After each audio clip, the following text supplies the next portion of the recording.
Top of the morning, man. Top of the morning. You it is who it should be, man. AKA J Cass.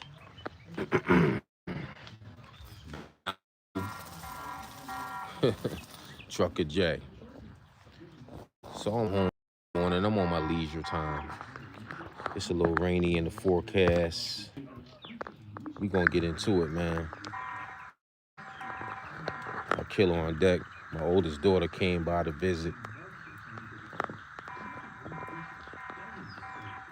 What's going on?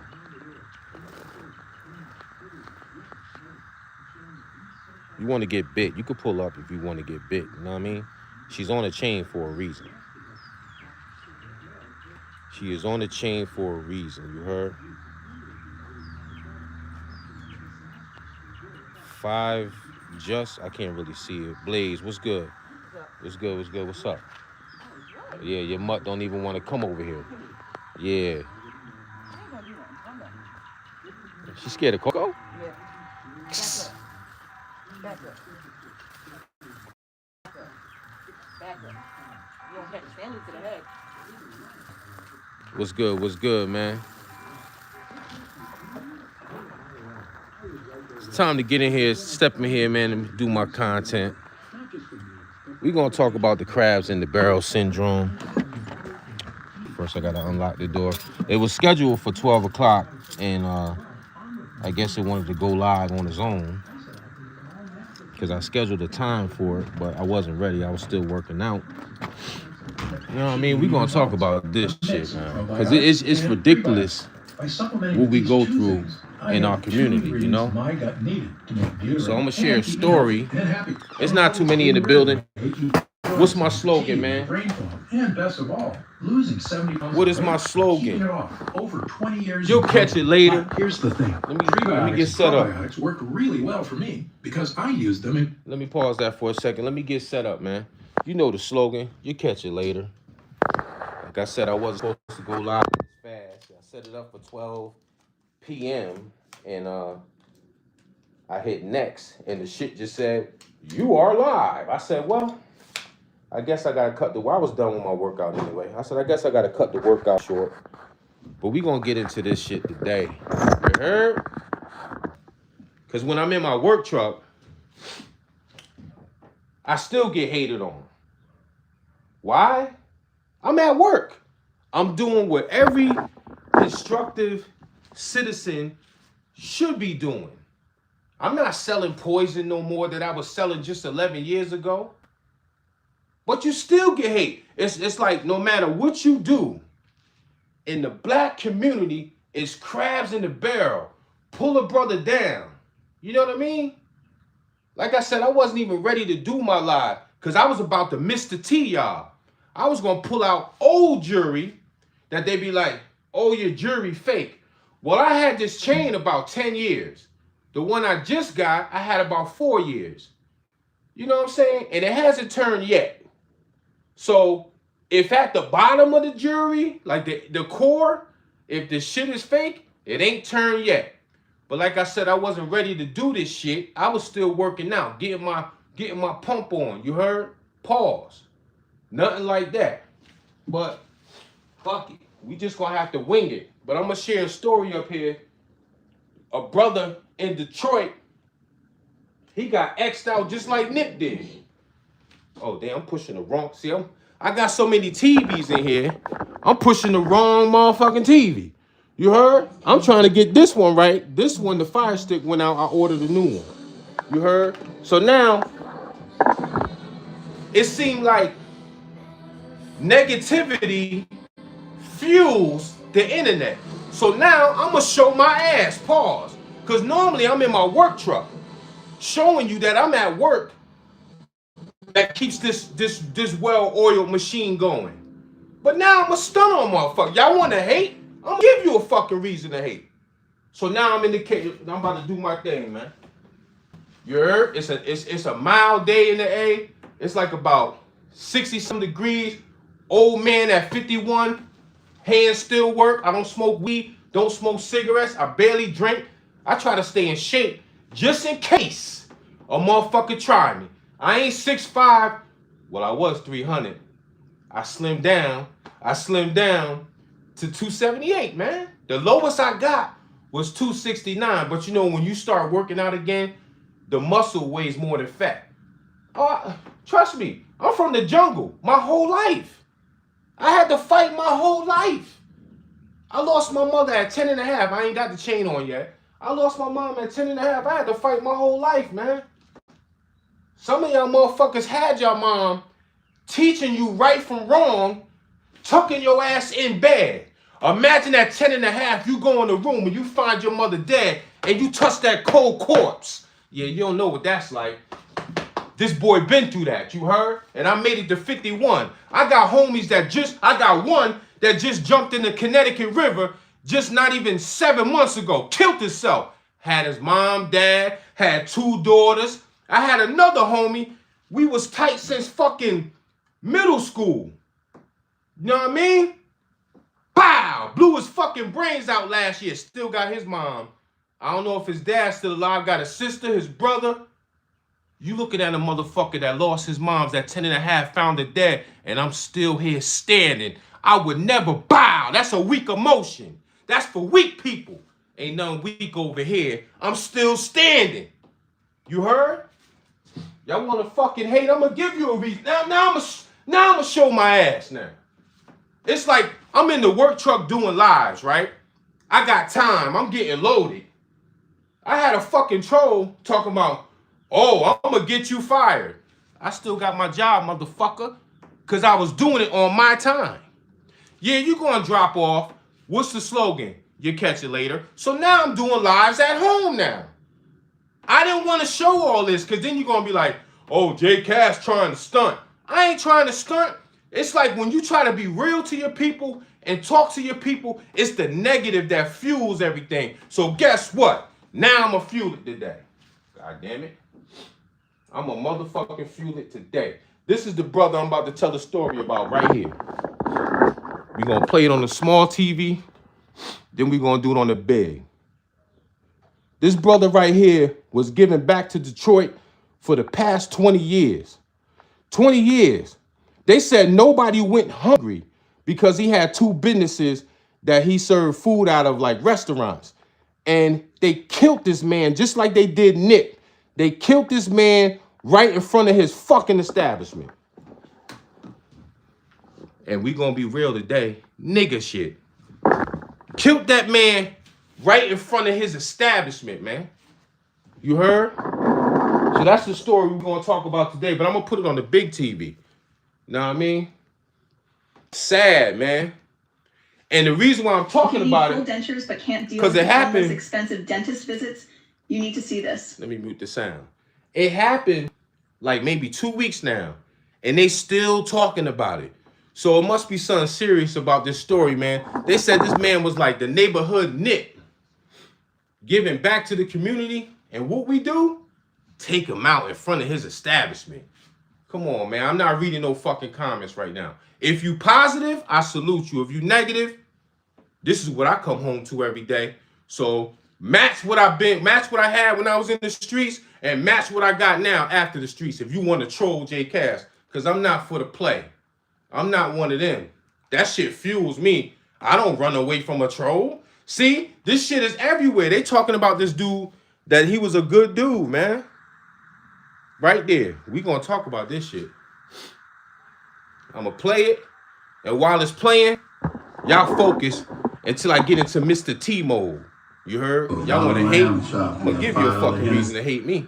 Shit. I be in my work truck showing you that I work for a living now. The past 11 years, this is the longest I worked in my life. I'm grateful that I made it out the streets. But you know, the hate fuels, it's like in the black community, it's just crabs in a barrel. Pull a brother down. Kill a brother when he try to help you. That's why we can't have shit in the fucking community. Because of shit like that. But that other side ain't killing nobody. That other side can have other things going on. And when I say the other side, I'm talking about the Caucasian persuasion. They don't have these issues that we have. We got to kill each other all the fucking time. But anyway, hold up. Let that play out. I'll be right back. Lamb shop today. Come through about 7 o'clock.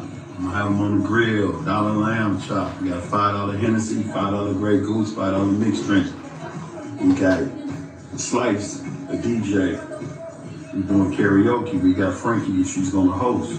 So come down, get $1 lamb chops, get free entry, and come hang out at Club Status. You know how we used to do. I'm the first one with it. You couldn't be hungry around him. No one could be in want. Just had a very genuine gentleman personality. Just a real Detroiter. And right now, that's how friends are remembering Detroit restaurant owner Michael Brown, better known as Mike B. He was killed in a triple shooting outside a West Side bar over the weekend. It's 4:30 in the morning. The city is as quiet as it ever gets. The kind of quiet where the only sounds are distant traffic and the hum of streetlights.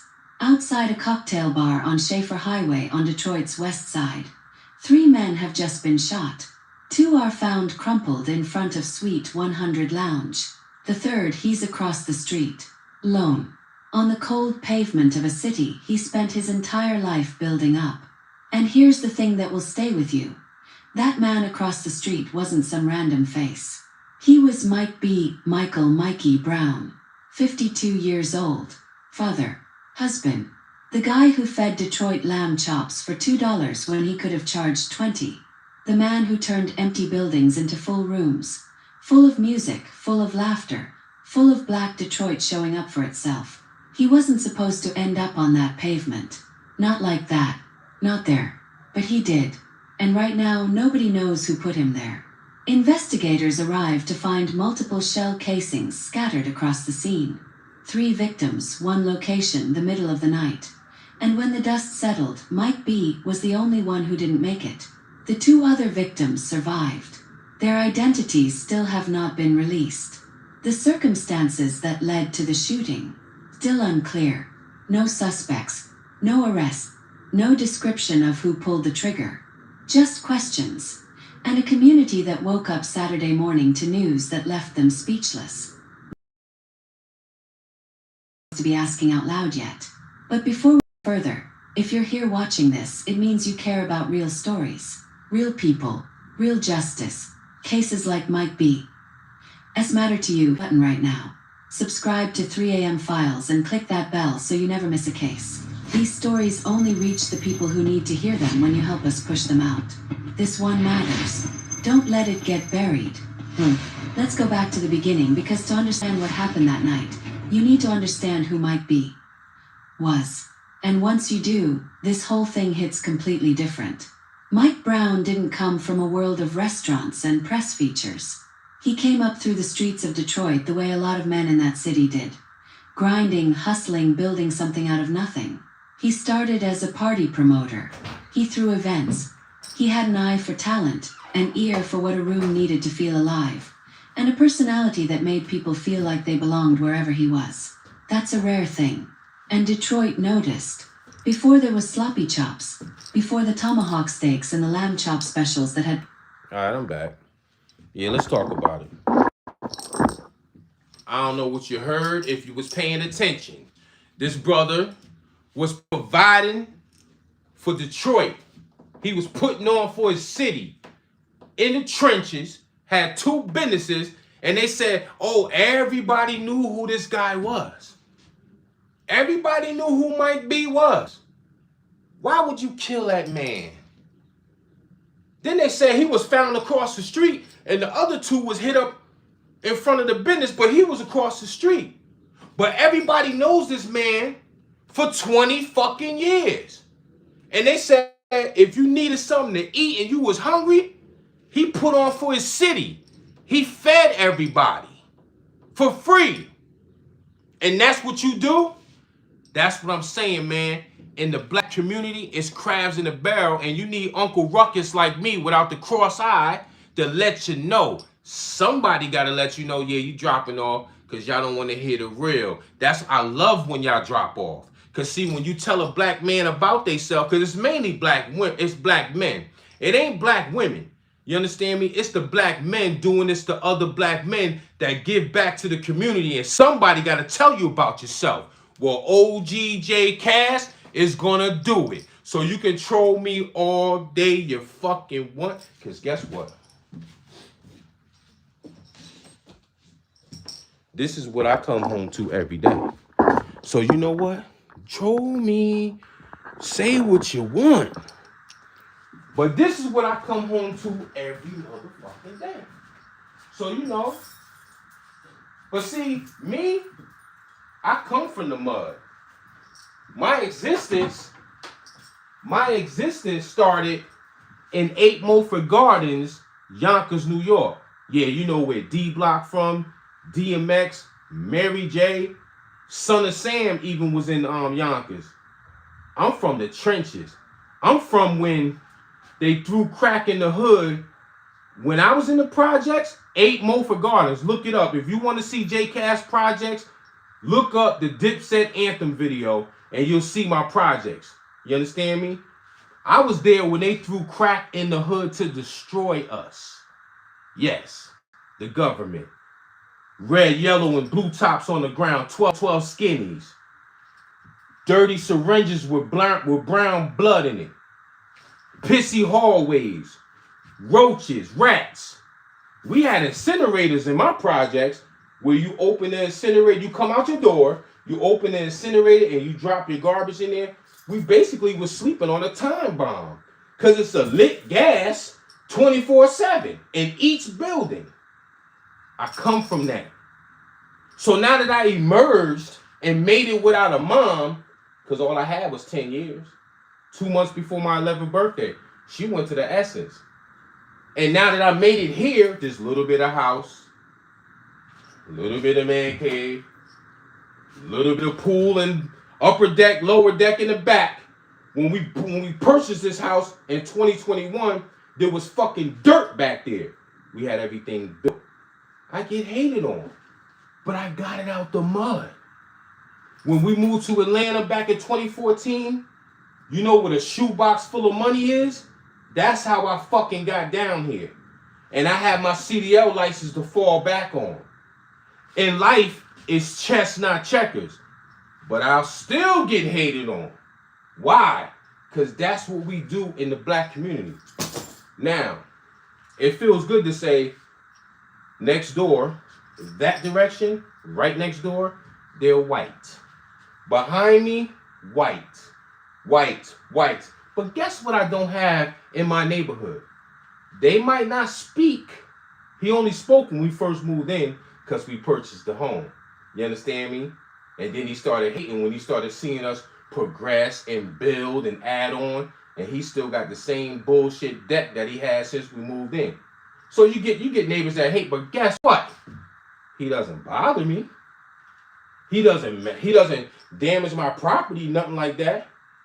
But see, if I was in the black neighborhood, and y'all see this little bit I got, this is y'all. Oh, we got to kill that black man. Oh, we got to kick his door in. We got to rob him. We got to try to steal his cars. See, you need Uncle Ruckus to tell you about your black ass. When you gonna change? See, back then in Martin Luther King days, we stuck together because we had no choice. We was being oppressed. We didn't have the same rights. We couldn't drink from the same fucking water fountain. You understand me? And then before that, 400 years or whatever, we was enslaved. See, that was the only time that we marched. We shall overcome. That's the only time we did that shit back in the 60s with King, right? When they was getting rocks thrown at them. When they took the fire hose, the fire trucks. Do you know how powerful that is? And they were spraying your black ass back then. See, that's when you stuck together. But then when we was given equal rights and voting rights, now, they puppeteered your dumb ass to kill your own kind. Make it make sense. You ain't as tough. I'm going to keep it real. You're not as tough as the white man. Oh, yeah, they tough. 400 years. They hung your black ass from trees. They took your babies. They fed them to alligators. You remember what they did to Emmett Till, right? And so many other stories.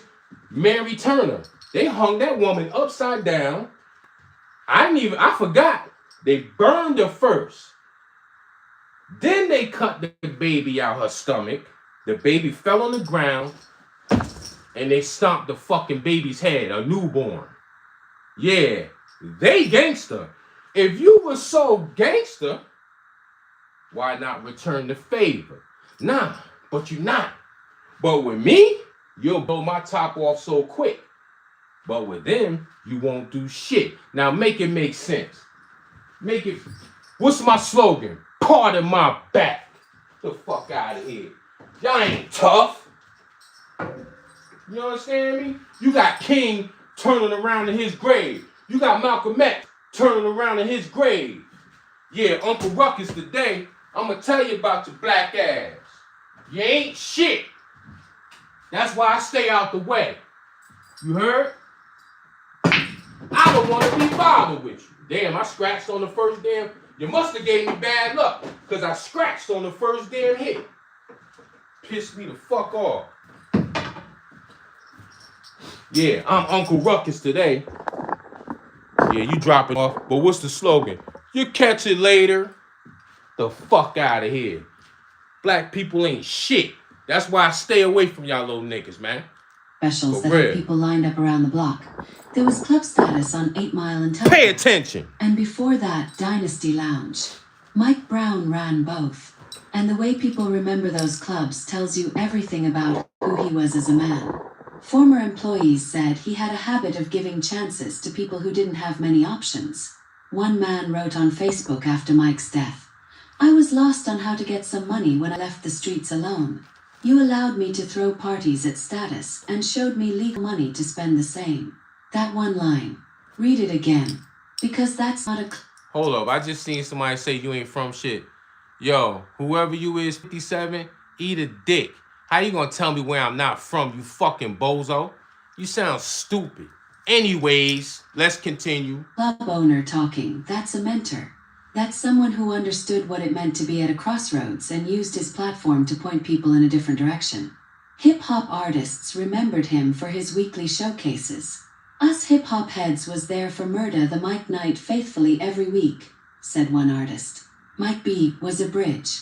Between the streets and the stage. Between the underground and... Hold up. Let me tell this broad something.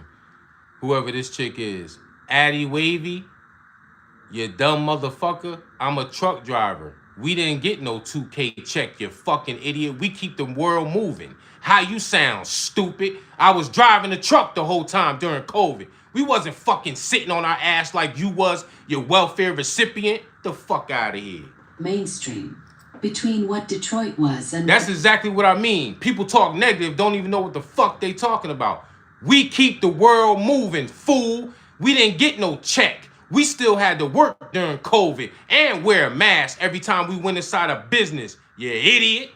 It could become. And then in 2020...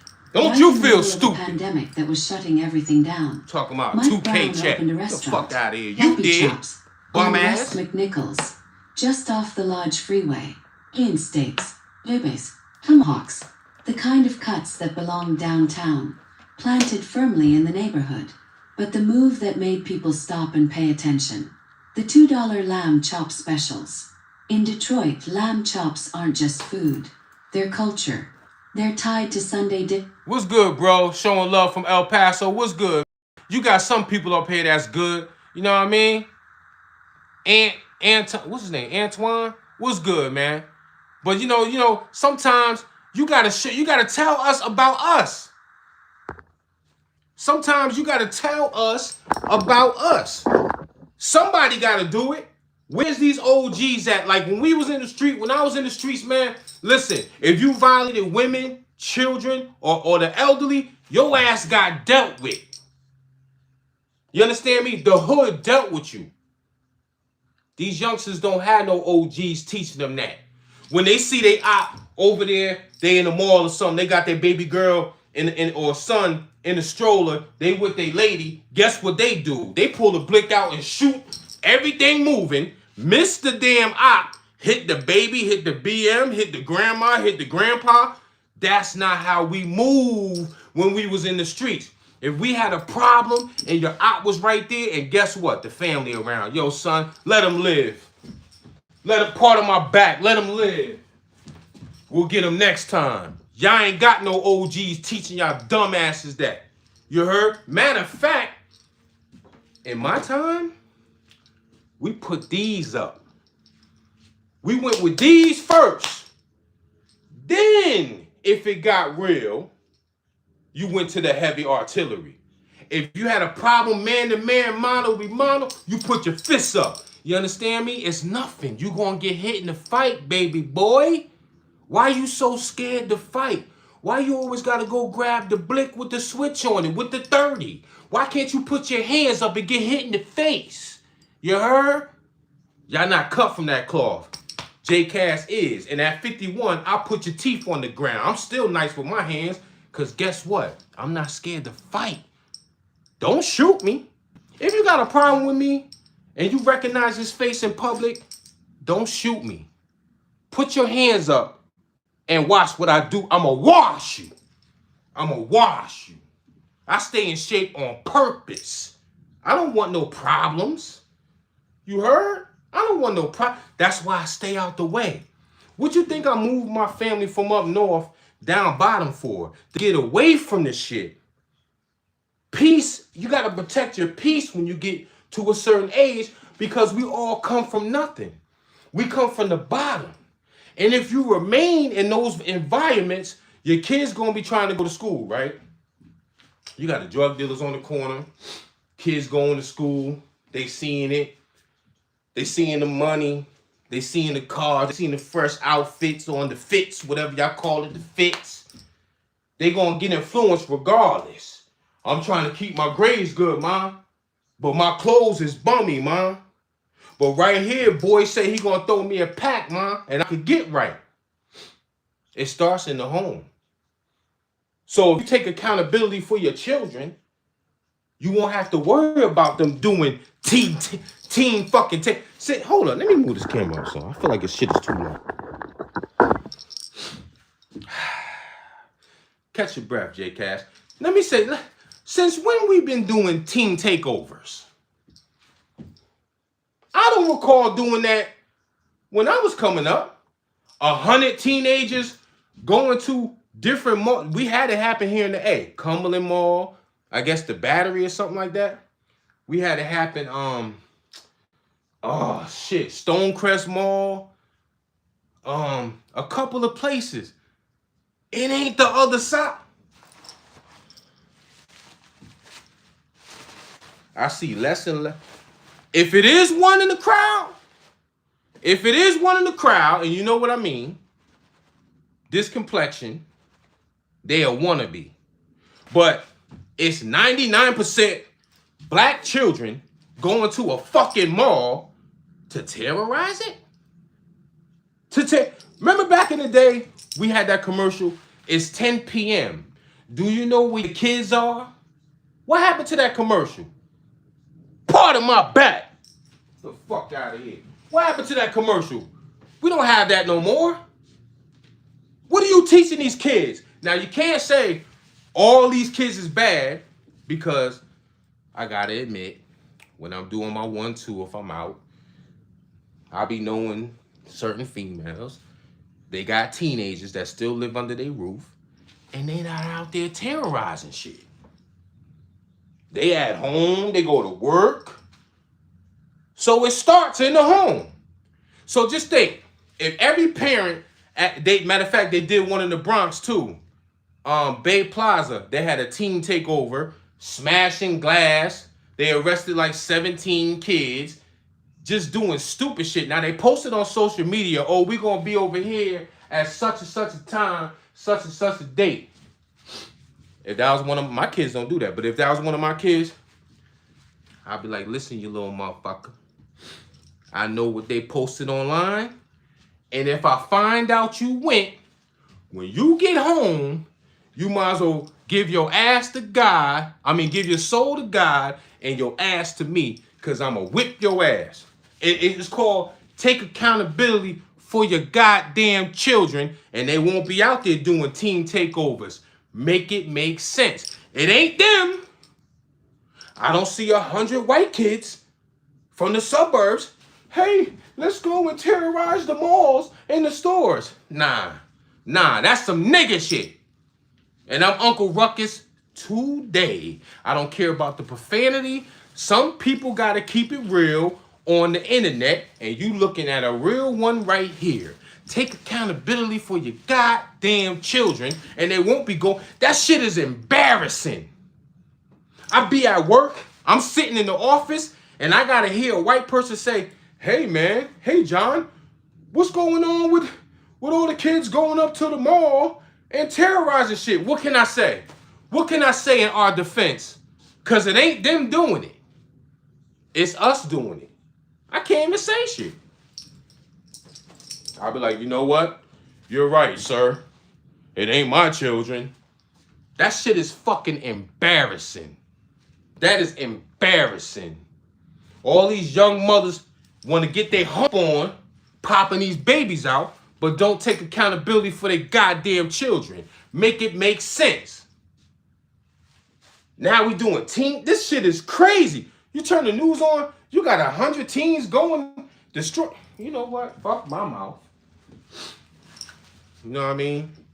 It is what it is. That's why you just gotta care about what you're doing and how you move and how you take care of your family. These kids ain't got. Listen, before my mom's died, grandma had. Even though I didn't want to go and I was bad as hell in Yonkers, grandma had my black ass in Sunday school. She had me in church every Sunday. I'm terrorizing shit in school, getting suspended, fighting all kinds of stuff, hopping the turnstile, running on the roof, throwing rocks at the cops off the roof.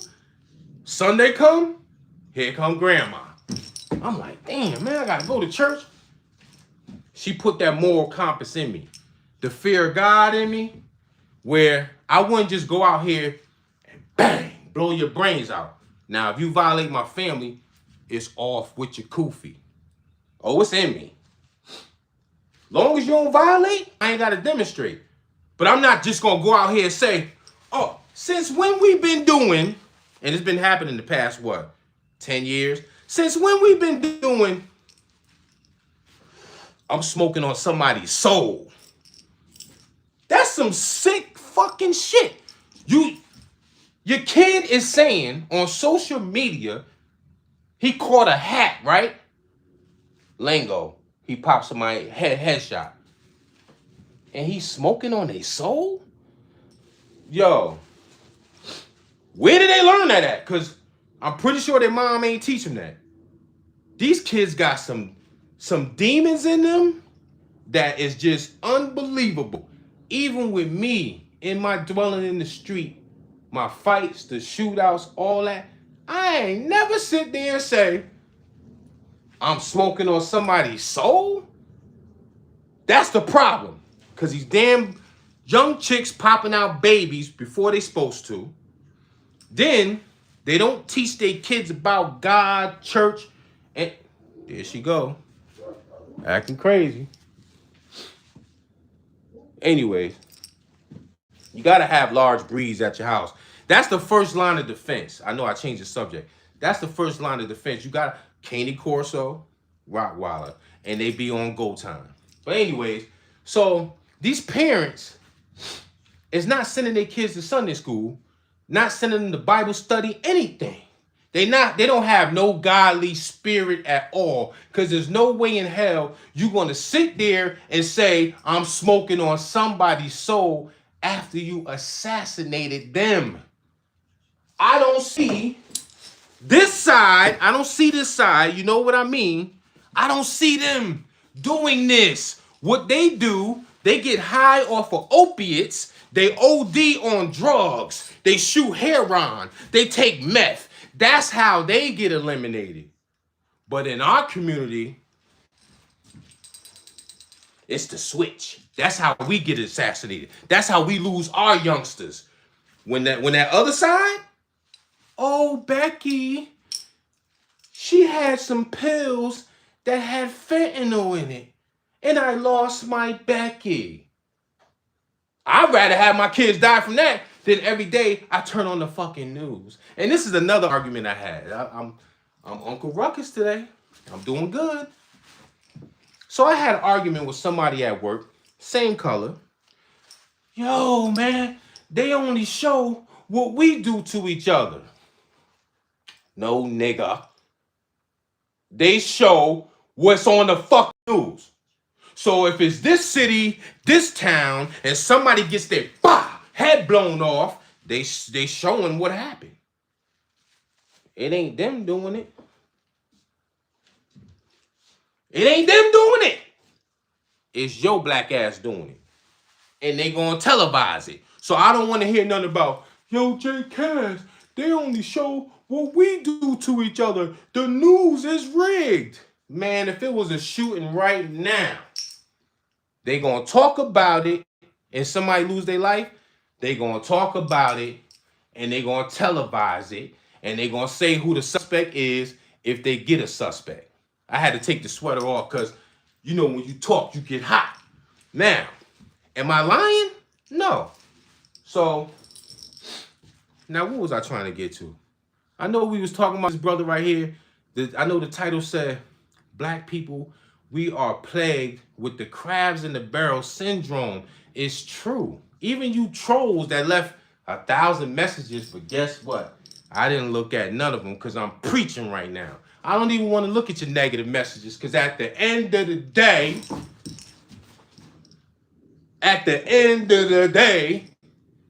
I'm coming home to what I come home to at the end of the day. So if you want to troll me, look, in my man cave, right?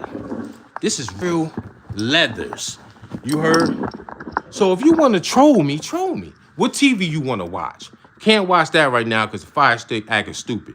What TV you want? You can troll. Listen, troll me till your fucking ear, whatever get done. Sunday dinners and family gatherings. Let me mute that. Killed that brother for no fucking reason, and he giving back to the community in Detroit for the past 20 years, and y'all killed that brother. You killed them. Come on, man. Y'all want to troll? Listen, man. You can troll me all you fucking want, because at the end of the day, this is what I come. I have my only enjoyment at my house. You heard? On an acre of land. And I came down to the A on shoebox money. So you can troll me all you want. Match what I got. Matching the old videos, all the Benzes and foreigns I offer street money. You heard? You want to play Pac-Man? What you want to do? I got shit for everything. You heard? What you want to shoot hoops? You want to throw a fucking dart? Troll me all you want. You heard? Troll me. What you want to do? This is like after the goddamn streets. You want to troll J. Cat? I got a foreign sitting right there that was made in Italy. So if you want to troll me, troll me. I got an F-150 sitting right there. You need something hauled off? I ain't even going to show you the challenge on 24s. It's in the garage.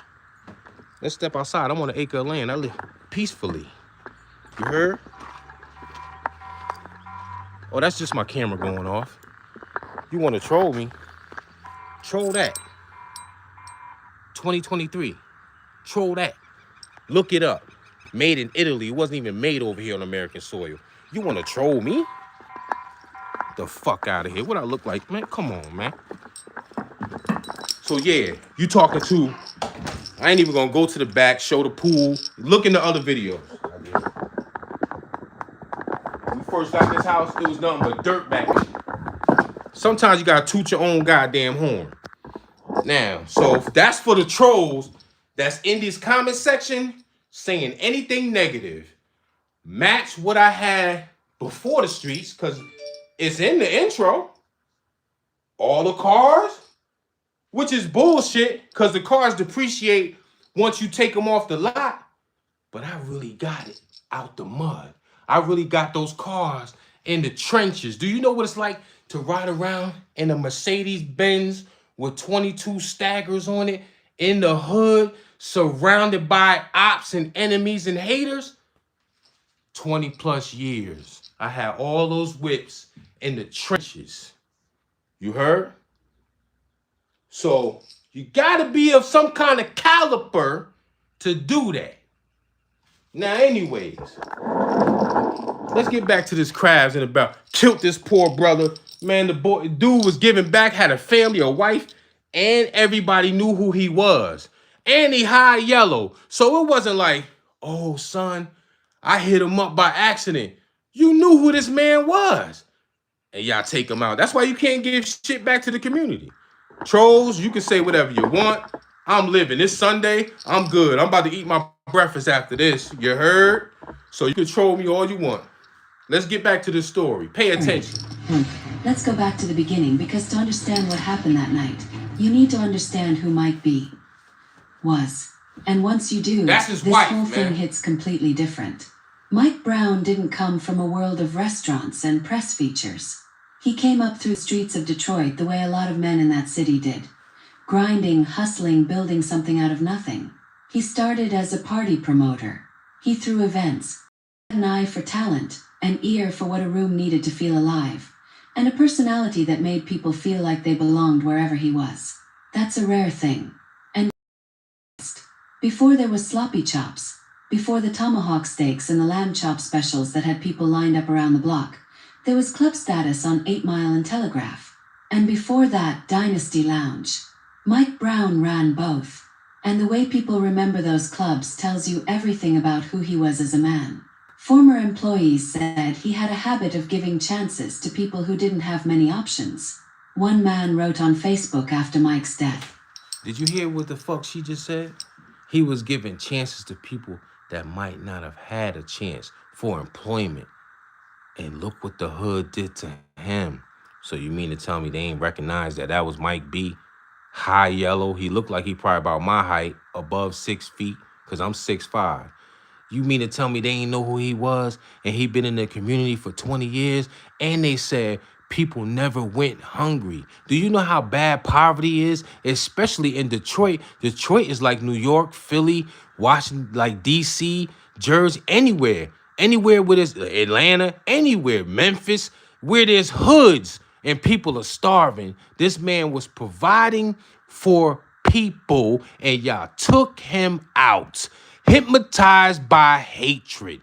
Black people hate each other. There's no self-love. You can't stand the sight of another person doing better than you. What is the problem? I used to hang with Jadakiss, Styles P, Sheik Luch. I've been around X when I was little because his grandmother was best friends with my grandmother. So I've been around these people. Mary J. too. She was good friends with my cousins in Slow Bomb. I'm from Yonkers, for the person that asked where I'm from.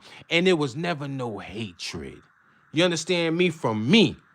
Why we hate each other so much that you take the pillars out of the community all the time. Look what they did to Nip. Nip was trying to give back to the fucking community, and somebody he came up with assassinated him. And come to find out, Big U was behind the situation because him and Big U had a falling out. Make it make sense. When you gonna fucking change, black man? You never gonna change. You hate each other. It's crabs in the barrel. You want to pull each other down. You want to assassinate each other. You want to hate because this man got a bigger chain, a better bitch, a better car. You are disgusting, and I stay away from you motherfuckers because I'm not playing.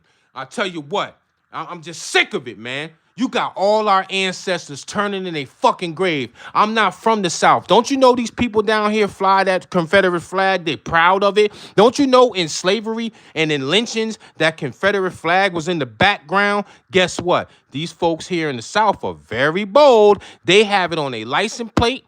They have it on the back of their motorcycle. They are proud of it. And guess what? They are the true gangsters on American soil. They stole from the Indians. They fucking enslaved us, had us pick cotton from sun up to sun fucking down. They are the gangsters. They hung us from trees and was proud of it. They had their little kids in the background in a picture. They used to send postcards with a lynching. There's so many massacres here in the South. I had to learn a lot when I got out of my trenches, when I got out of the hood, when I got away from my own people trying to kill me or me trying to kill them. I had to free myself. And once I got down south on the bloody soil where all this shit took place, you better look up Lake Lanier. They buried a whole town called Oscarville underwater. They took it from black people. You better look up Rosewood. You better look up Tulsa, Oklahoma, 1921. They killed 300 black people in one fucking day. And that's not gangster. They did that to a whole nother race. They didn't do it to themselves. But now here in 2026, we've been killing each other for the past 30, 40 fucking years. The puppet master won. They won. They're going to continue to win. They don't have to put on the mask and gloves no more. You know, the Ku Klux Klan outfits, they ain't got to do that no more. All they got to do is turn the TV on, pop a bag of fucking popcorn, and watch us destroy each other like we've been doing. Crabs in the barrel, self-hatred. Uncle Ruckus is speaking this morning. I was lost on how to get some money when I left the streets alone. You allowed me to throw parties at Status and showed me legal money to spend the same. That one line. Read it again. Because that's not a club owner talking, that's a mentor. That's someone who understood what it meant to be at a crossroads and used his platform to point people in a different direction. Hip-hop artists remembered him for his weekly showcases. Us hip-hop heads was there for Murda the Mike Night faithfully every week, said one artist. Mike B was a bridge. Between the streets and the stage. Between the underground and the mainstream. Between what Detroit was and what it could become. And then in 2020, right in the middle of a pandemic that was shutting everything down, Mike Brown opened a restaurant, Floppy Chops, on West McNichols, just off the Lodge Freeway. Plain steaks, bebes, tomahawks, the kind of cuts that belonged downtown, planted firmly in the neighborhood. But the move that made people stop and... Okay, so I peeped some of the comments. Let me explain something to you why I'm just finding this out the past 11 years. I was in New York and in CT, the trenches, where it was black on black crime. So, and in school, only thing they taught us was Martin Luther King and George Washington and Christopher Columbus. They didn't teach me about Seneca. Somebody put Seneca Village, which I think is Central Park, right? If I'm wrong, correct me. I didn't know none of this stuff until and also you got to remember, we didn't have this. We didn't have social media or YouTube when I was coming up. I'm 51 years old. I came up in the 90s in school. I graduated in 94. We didn't have this. So now you got the folks on here narrating and telling on themselves what they did to us. And I was always wondering why every summer I'm hearing about this Lake Lanier. That's where Usher lost his stepson. I'm like, what is so bad about this Lake Lanier? And one day I was scrolling through YouTube and it popped up. I was like, oh, snap. They buried a whole town underwater and took it from the black people? Lake Lanier is plagued with black souls. You know what I'm saying? So that's why all the shit was happening. I didn't know this until I moved down here when I had time to, I might not be spelling it right. When I had time to come down here and, you know, when you free yourself from the hood and around just trying to survive your own people and you have time to research stuff and then YouTube came out, they started telling the stories. And guess who's narrating the stories? It ain't us. You might have a few videos up there where, we're narrating. It's mainly them. So you know if they're telling on themselves. So you know it got to be true. Right or wrong. You know it got to be true if they're telling on themselves. Lake Lanier is plagued. Like for real. Lake Lanier is built on top of a drowned black community. Beneath Georgia's famous Lake Lanier lies the ruins of Oscarville, a thriving black town in the early 1900s. Black families owned land, businesses, schools. But after racial terror and forced removals, the government flooded the land to create a lake. Today, boaters ride over sunken cemeteries and ghost neighborhoods. People call the lake cursed because it is. It drowned black prosperity and buried it underwater, which is why. Lake Lanier is built on top of a drowned... He broke that up. He broke that down in a quick summary. So this is what we're gonna jump around. We're gonna jump around because sometimes you gotta educate these YNs that don't know a damn thing, and it's at the push of a button. Now we're gonna go to Tulsa, Oklahoma. I hope somebody else can sum it up that fast. Cause you know, when you trying to preach something real, I'll lose your attention real quick. See, you don't want to hear the truth. You don't want to hear the truth when the truth is right in your face. I don't want to hear about no goddamn storms. I want to hear about the real Tulsa, Oklahoma. Let me type in 1921. Because see, this is how these folks get us. They'll talk about tornadoes. I don't want to hear about no goddamn. Let's talk about the real tornadoes. The real Tulsa, Oklahoma. Let's talk about that. Let's get to that. You know what I mean? Let's get to that. Uncle Ruckus is in effect today because I got time today. You heard? I got time today. Educate these black people. Let's go. You better ask somebody. Yeah, you gonna look. Listen, you got a few that's gonna drop off quick because they don't want to know what was done to us by the real gangsters on American soil. Skip that bullshit. Let's go. Oklahoma had 45 black towns and municipalities. It was capital of black self-determination. Black people came for the same reason as whites. Let me stop that for a second. See, in my existence, my mom was in the projects. Yonkers, New York, 8 Mulford Gardens. Look it up. My project was like a mile long. My existence, I seen Mama had a mat at the door this big in the inside, and she said, boy, no matter how many times you come inside this house, take your goddamn shoes off. Why? You want to know why? Because people was pissing in the fucking hallway. That's why. My existence when I came outside, because see, I'm from that era with the big block of cheese. That was the best welfare cheese in the world. I'm from the era where they had the food stamp book. Mama used to send me to the store, and Spanish Poppy would accept the food stamps for a pack of cigarettes. I used to go to the store and buy my mom a pack of Newports with the food stamp book with the white man face on it. That's the era I'm cut from. You heard? But that block of cheese, that was the best block of cheese. It came in like a brown, like carton like, and then it was plastic wrap. That damn cheese was this big, yo. You understand me? I'm from the powdered milk era. You heard? You better ask somebody. I'm cut from that cloth. Now, continue. The fuck?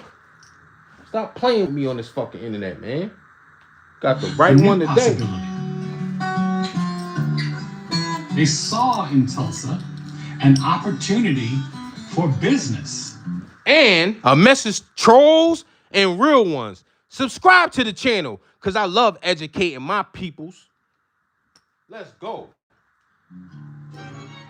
Tulsa itself was a boom town. The reason was in 1905, and Didn't I say it be them narrating the story, so you know it's real. And the point I was trying to get to was, I thought all black people came from zero, that we never had none of this. This is back in 1908, 21, whatever you call it. Black people was flourishing. They did not teach me this in school. oil well wildcatter discovered the Glen Pool, which was the richest small oil field in the entire world. And so when the city began, because of oil, it just drew more people. These professionals and merchants in these smaller all-black towns, they then migrated to Tulsa. They're coming by train, they're coming by wagon, they're walking, they're getting there any way that they can. And as this... Yo, you hear, boy? They, like we not fucking human. Like we didn't build this country on our back. Like we didn't pick cotton in big bales, and if you didn't make your quota for the day, master would beat you. You see how they talk about us? But look what you do to yourself, black man. City of Tulsa goes from this sleepy cow town into something else. There's a part of the city in the northeastern corner that becomes the primary African American settlement, known as Greenwood. I liken it to a city within a city. Greenwood itself is an area of nearly 40 square blocks, with individual neighborhoods, individual churches that have their own parishes. About 40 to 45 blocks of a residential community with a business district. Greenwood community was staked out by a fellow named O.W. Gurley, who really is the father of the Greenwood district and established the first business there in 1906. Let's get to the juicy part. Fuck all that. They're not working necessarily in oil, but they're working in all sorts of businesses that are supporting the oil boom. Greenwood was a community of necessity. It was a segregated... Again, I thought all black people didn't have shit. Here's proof that the white man is narrating. And this ain't no racial thing, because I had great friends that took me camping, took me on experience. Let me explain that too, in case there's some white people watching. I am not racist at all, because back where I'm from, I had great friends. The McNano family, Italians, they took me fishing on a boat. I used to stay at their house. They never looked at me, oh, watch that little black kid, he might steal something. So it ain't about race, but the truth is the motherfucking truth. And if you can't face the truth, then what are we here for? It happened. Okay? My people didn't ask to be hung from trees. My people didn't ask for to have their babies fed to alligators. So the truth is the truth. Whether anybody white that's watching likes it or not, that's what your ancestors did to us. I'm trying to educate my peoples to understand. I'm trying to educate these little YNs, if they on my channel, to know what really happened. Enclave, black folks couldn't apply their trades or purchase goods and services in the larger white community, so they created their own economy. That economy became successful because black folks did business with one another and kept dollars largely in the black community. Anybody positive on here, what's good? I salute you. Be safe, because the revolution will not be televised. Anyways, I salute you. If you positive or troll, you already know. I ain't even got to repeat myself, but somebody got to educate these YNs, because it's right there on YouTube. That's the crazy thing. In my era, we didn't have this. In their era, they have this. What happens in Greenwood is that segregation, which is not necessarily desired, segregation actually enables black businesses to thrive, black professionals to thrive. It was a district where, in fact, money, dollars, could turn over 5 or 6 times. In Greenwood, you could, as a black person, you could advance. And you had a number of individuals in the community that were prospering because of the success of Greenwood. Booker T. Washington coined the phrase Greenwood as the... Let me stop it right there. That's all black people. It seems like we got along back then. That's all black people. But watch what the real gangsters, and y'all can say what y'all want. I'm gonna get in front of the camera. You know what? I'm gonna turn the camera around to me, and then I'll turn it back. I know you like, J Cash, shut up. I want to hear the story. But sometimes you have to get up and close and personal in the camera. A lot of y'all not gonna like what I'm about to say. How are they not the real gangsters on American soil? Let me explain. Well, what you mean, J Cash? Are you the new Farrakhan? No. I'm a dude that came up without his moms, had to figure it out. Pops was always at work. The streets really raised me. Survived 20 plus years. Somebody said, why was you in the trenches? Motherfucker, because that's where I'm from. And once I figured it out and I said I'm not going to raise my children in this environment, I'm going to get them out. I did what I had to do to make it.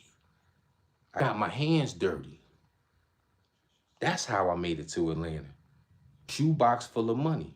No help, no handouts. Now let me get to what I'm saying. The real gangsters, they enslaved us for 400 years, which I already know this.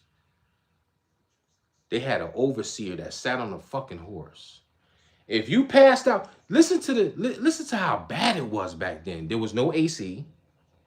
They had like a water thing, like a mini water thing, but that should be like a football field away. And then when I finally seen cotton for the first time, I was going to deliver in Waycross, Georgia, which is south, right? I'm driving. I said, yo, what's that white shit over there? I said, yo, that's cotton. Word to my dead mother on my damn neck. I pulled over because I was amazed. I'm from the north. I never seen cotton.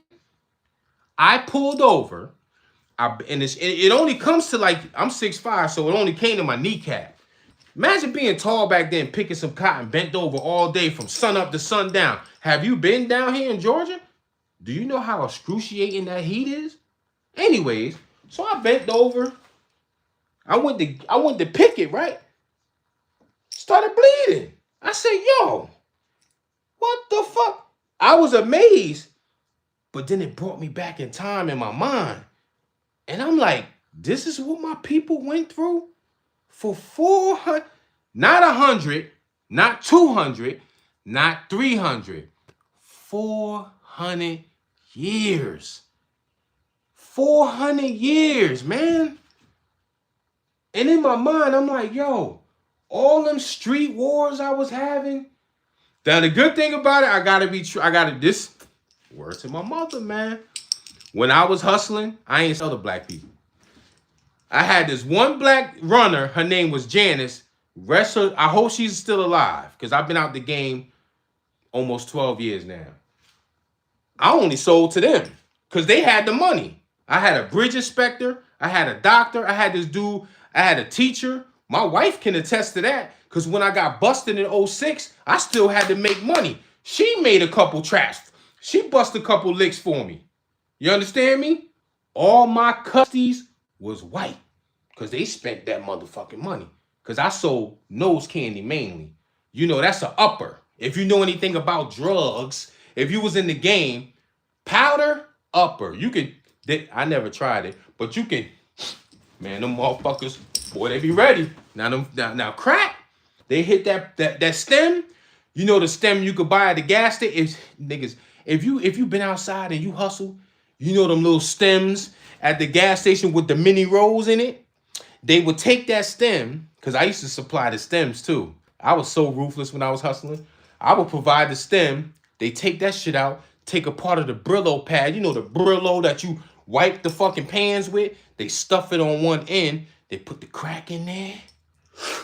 Beat me up, Scotty. Crackheads is different from powder heads, okay? The charges is different. See, when Jay Cass got caught with 4 grams, I didn't get no time. You understand me? Plus, it was my first offense. But the charges was way different. But if it was cooked up and processed, you know how you put it in the pot? You add a little bit of baking soda. You might have hit it with some ice. You know what I mean? Swirl it around a little bit. Watch the oils come back like Voltron. The oils form like Voltron. You be having the fiends out there in the hood like this. That's the era I'm from. I'm not proud of it, but guess what? I did what I had to do to make things shake for my family. You understand me? I found a way out of no way. And when I was in my prime, because I had my L's, let me see if I can show this.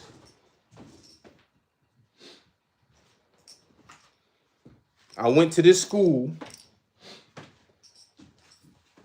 Let me cover this part up. I went to this school. It don't have my address up here. I went to this school, and it'll show you right here. In my prime, I said, yo, if this falls off, because it's going to fall off. The streets is a dead end. Death or jail. I said, if this falls off, what would I like to do for a living if I'm not famous or whatever. Because I was chasing that rap dream. Back in high school, I was chasing the basketball dream. 3 different high schools, started varsity, dunking and all that. I wasn't no LeBron James, but I was nice. You understand me? So, I said, if you look at this, it says New England Tractor Trailer School. The year, commercial driver's license. The year is 2003. That's when I obtained my CDL license. I drove for about 6 months, right back to the streets because the money was lucrative. When I came down here in 2014, I had to lie about my driving experience. Oh well, I know how to drive that shit with my eyes closed. Anyways, so I invested in myself. That school right there, look it up. It's in CT, Summers, I think. Back then, financial aid, it was 11 grand for the school. Financial aid only gave me 5,000. Where you think that 6,000 came from? Part of my back. I'll wait. Let me see if you can figure that out. Put it in the comment section. Huh? From street endeavors. But at least I was smart enough to invest in myself because I knew that this street shit wasn't going to last forever. You heard? You think it was easy being in that life? Sleeping with one eye open? You got to have cameras in the apartment. You got to have cameras all everywhere. You got to tuck and stash shit everywhere. There was one time I had beef. Thank God I had multiple cars. Wifey and my kids couldn't even ride in the same car as me. I let her drive the Benz with 22 staggers. I let her drive the Benz. I said, I'll drive the Cadillac and the motorcycle. I do have my other phone, and on my channel, all the receipts is there, but that's neither here nor there. Let's get back to the gist of what we're talking about here. We're going to get back to this. I'm not even going to talk about myself. You want to know about me, go through the history. Go through the channel. Subscribe to the channel. The best invitations, you know what I mean? Are the ones that feel personal. I'm not going to sit here. Listen, I made a way for my family. But one thing I wasn't doing was assassinating my own kind. I was getting money. As long as you ain't violate that, we was good. But I wasn't out here shooting my own kind. Make it make sense. Come on, man. Back to the program at hand. Shit is crazy. It's comical. It's comical. Because the real gangsters is them. And I'm not done. I'm not done yet. I'm going to keep on going today. I'm going to go for another probably 20 minutes. Of America. See, they talking about As the good. the community grows and grows in affluence and grows. They talking about the good. I want to get to the nitty gritty of what they did when these folks said, the hell with y'all, Black Wall Street. We about to get busy. We about to show you the real gangsters in America. Let's get to that. Hold on. Let me see. Racial terror all over the country. Look at that. New York, Philadelphia, Memphis, Chicago, Washington, D.C., Elaine, Arkansas. We could go on and on and on.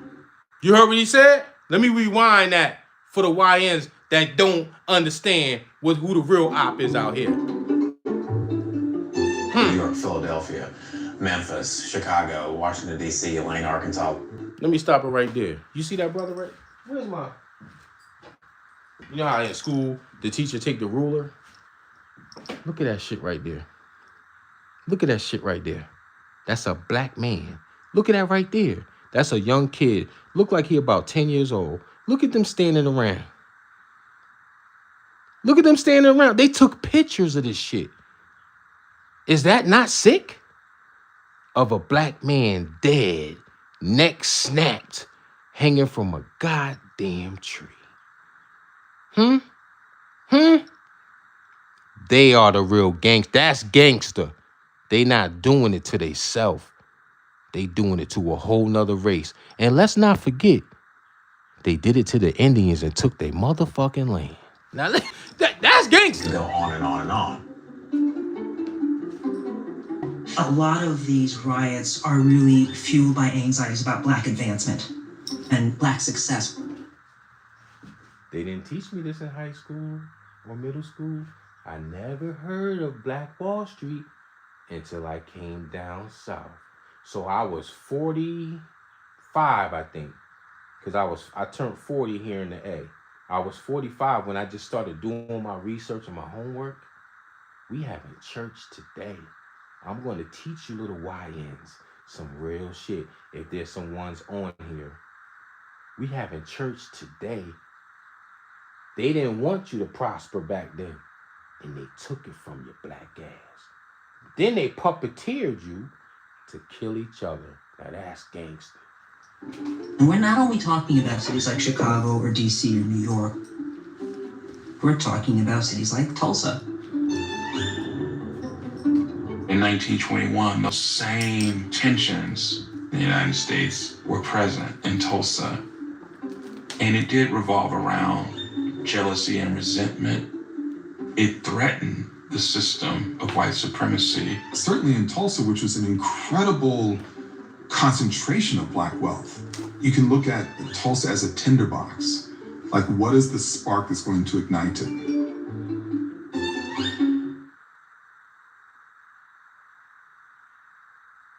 I know they ain't cut that shit. Yo. No, the hell they didn't. They cut it off without telling what really happened? Dang. No, let's get to the nitty gritty, man. Play this video. Let's go. Tell the truth. How they gonna cut the shit right there? Because I'm telling you, it was ugly, man. They would give a notice out on the street, leave town, leave town. They're killing all of the black people. An entire community was destroyed. Their wealth was taken from them. It looked as if it was Hiroshima. Atomic bomb had gone off. What few trees were left had no leaves. They were just charred. And then the story was suppressed until almost now. The Greenwood District, or what it becomes known as Black Wall Street. These are... Damn it, let me go back just a smidge. Y'all. Until almost now. The Greenwood District, or... What color is this woman? Nah, because y'all gonna fucking learn today. Before I get off this live, we gonna have an understanding today. What color is this person narrating the story? So you know it's the truth. You know it's the truth. And let me enlighten you too. That happened in 1921, right? 1921. Guess when J. Cash was born? 1975. Is it that far off? We ain't even talking about segregation yet. Is it that far off? What it becomes known as Black Wall Street. These are people who own their own homes, they had their own businesses. It was a vibrant community. What happened in 1921 on May 31st through June the 1st was 18 hours of sheer terror. I'll never want to see anything like that again. Never. We don't know who fires the first shot, but that begins a bloodbath. African Americans are attacked in their homes. They are machine gunned down in the streets. They woke up to the sound of bullets hitting their homes. Smoke and flames are everywhere. They set fire to the curtains so the houses will burn. Airplanes, the morning of June 1st, flying over the city and dropping turpentine bombs. You are seeing them get away with murder. Murder. It wasn't the only event that took place during a period known as the Red Summer of 1919. Ultimately, it was all covered up. There are generations of folks who grew up in Tulsa who never heard about this. There's the immediate aftermath of the race massacre, and there is rebuilding in that period of time. The same will, ingenuity, and determination of black people to make a way out of nowhere. The charred remains of their hopes, the embers of their dreams, and yet from that wreckage, they rebuilt. And we believe very strongly that Black Tulsans deserve truth, reparations, and repair.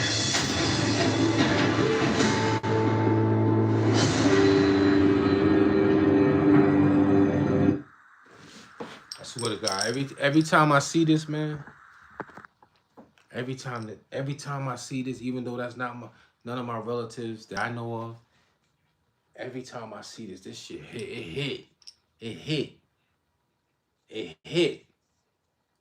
Cause I'm like, damn, bro, look what they did to us. And then look what we got now. So how are we not the chosen people? Let's have that conversation too. How are we not the chosen people? Look what they did. I didn't know. They didn't teach me this shit in school, man. I never heard of no Tulsa, Oklahoma until I moved to the South. I didn't see that flag neither till I moved to the South. Because let me tell you something. Me and my cousins up north be joking about all the time. They be like, yo, cuz, how you feel when you see that flag? I be like, yo, cuz, I'm glad they say how they feel. You know what I mean? They show how they feel. You know what I'm saying? When they used to lynch people, you look in the background, you seen that flag with the stars through it, the Confederate flag. You would never in your fucking life, and I'm talking to any pilgrim on this damn thing, you would never in your life come through Yonkers with that flag on your license plate, on your motorcycle. You will not make it out the hood. You won't make it out the hood. See, but I'm down here. This is their soil, so I gotta respect it. Long as you're not at my front porch or my lawn disrespecting my family. But this is what these YNs don't know. When it's all at the click of a goddamn button, and they the ones narrating the story. Look what they did. So how we not? We got Tyler Perry's, we got Jay-Z's, Oprah, all these rich folks, right? We made a way out of no way, right? They didn't give us no reparations, right? Do you not think that we deserve reparations for everything they stole and took?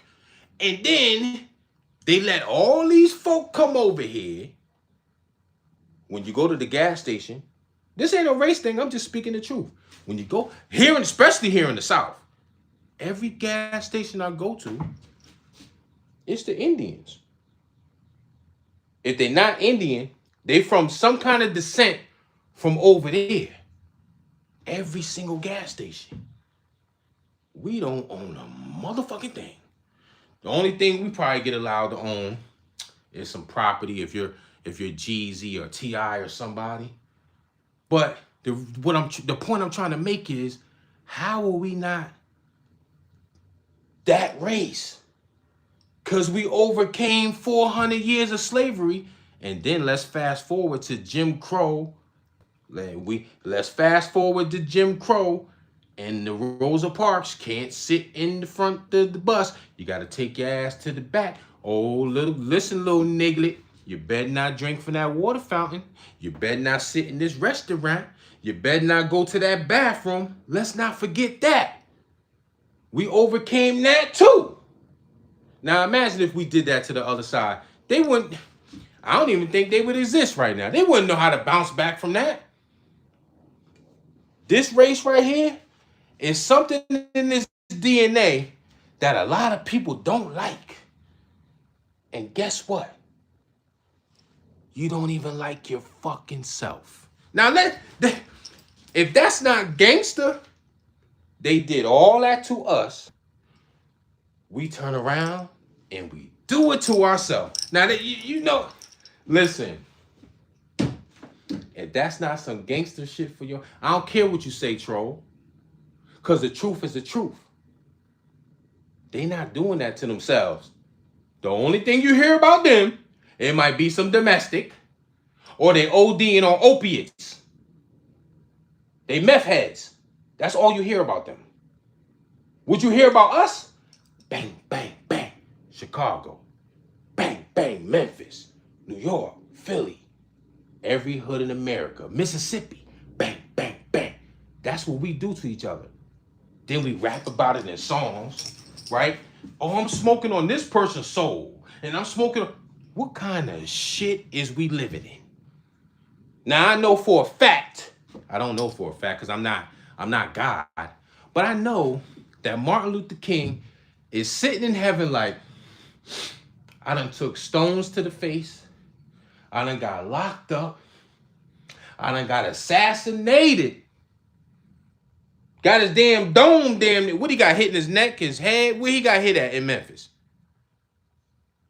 I did all this for my people. And they turn around and do this to each other. I know Malcolm is like, oh, guess what? We killed Malcolm in front of his wife and kids. He was killed by his own kind. So I can't even add that. Marcus Garvey, Geronimo Pratt. A lot of these people sacrificed their souls and their lives for us to have these equal rights that we got now.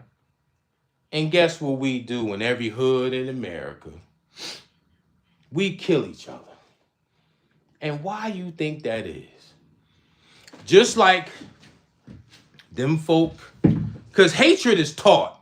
Let's get to that. Just like them folk teach their kids, and the reason why I know this, because me and the security guard, he's white. He's a good guy as far as face value. You understand me? Because they not fooling me. You work friendly. Because if you don't have no black man sitting at your damn kitchen table, sharing a meal, drinking coffee, you not fooling me. So I play the game. At work, he tells me, I have no issues, John, but you know, cause you know, my parents, and I know this is because we had that conversation. He told me that the hatred is taught. He said he used to, the first school he went to, matter of fact, I'm trying to get the story right. He was like, they were trying, he went to a private, no. He went to a school right before they was doing integration, because he's 60. He said right before they was going to integrate, remember when they was going, they had the, you know what the hell I mean, merge white and black in the same school. He said his dad was so upset. He said his dad put him in a private school immediately, and then that one particular school didn't want to do it. They shut the fucking school down. Hatred is taught. It's taught. So just like those parents can teach their kids to not like this melanin, is the same reason you could turn around and teach your kids to love this melanin. Now let it make sense. Our black youth dying out here every goddamn day by their own kind. That's the crazy thing that spins me. I'm like, yo, do they not see this shit? We didn't have this in the 90s. I'm gonna tell you that. What we had, MySpace? We didn't have this where we could. This is a Fire Stick remote. Yeah, I'm missing the back. Hood shit. And I click this button, right? And I'm about to type something in. I'm going to type in what they did to this poor woman back in the day named Mary Taylor. I'm going to type that in. Or should I do... Nah, I'm going to do... This is what I'm going to do first. Because, you know, I'm going to lose some of you. But I don't care. Because I'm speaking the truth. Because, you know, all these social media people try to spin you on the 50 Cent and T.I. beefs and Cardi B and Stephon Diggs bullshit. I'm going to spin you on something real. Because somebody got to be Uncle Ruckus, and that's me. Because when Uncle Ruckus look around, and I came from the bottom, without my mom growing up, I'm doing pretty good for myself. It ain't much, but it beats the hood. And I'm still riding clean. I ain't even going to pull that Challenger on 4s out the garage. I ain't even going to do that to y'all. And that's light work, because there's people out here that got better cars, bigger houses, bigger pools, whatever. I only salute myself because I ain't have no fucking help. The streets raised me.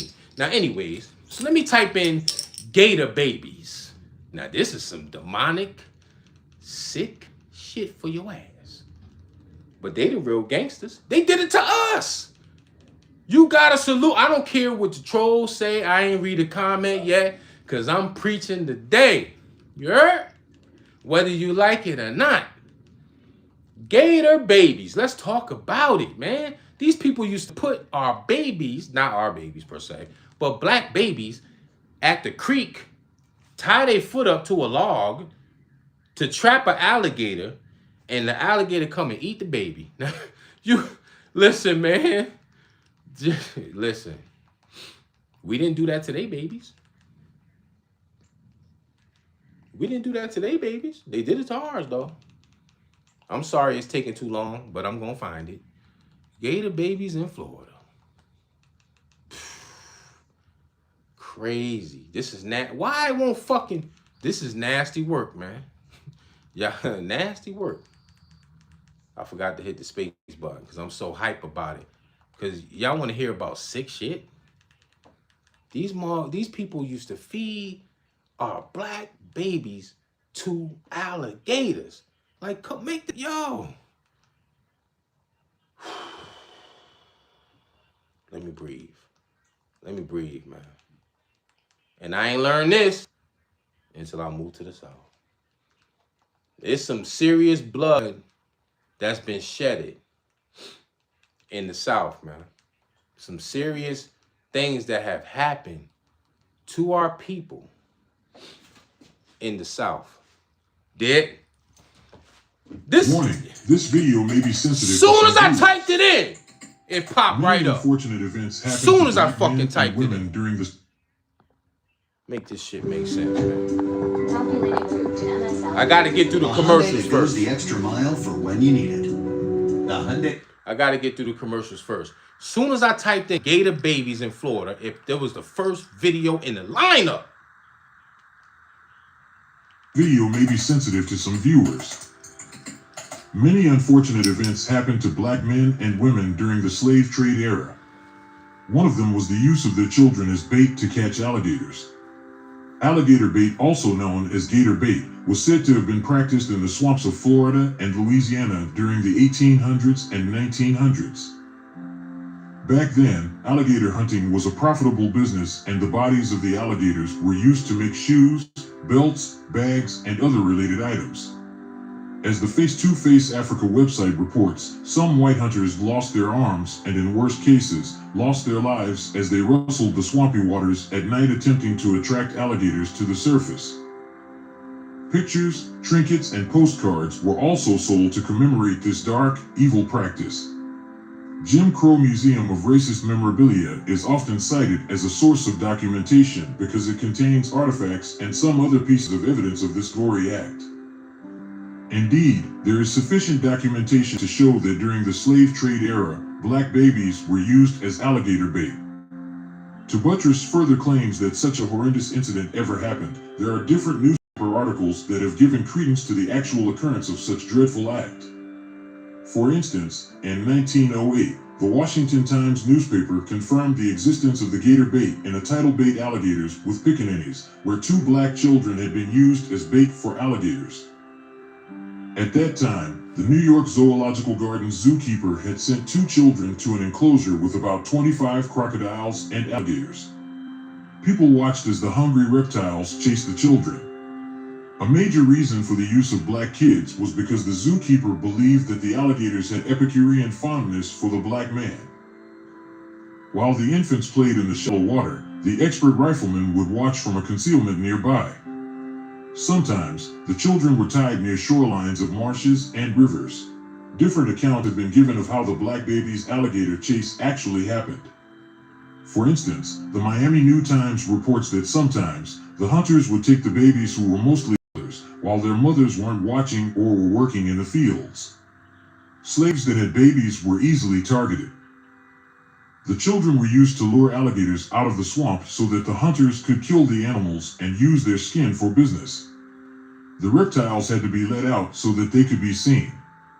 In some cases, it got so bad that after using the babies as baits, they would only be rescued after the alligators had surfaced and were visibly about to harm the kids.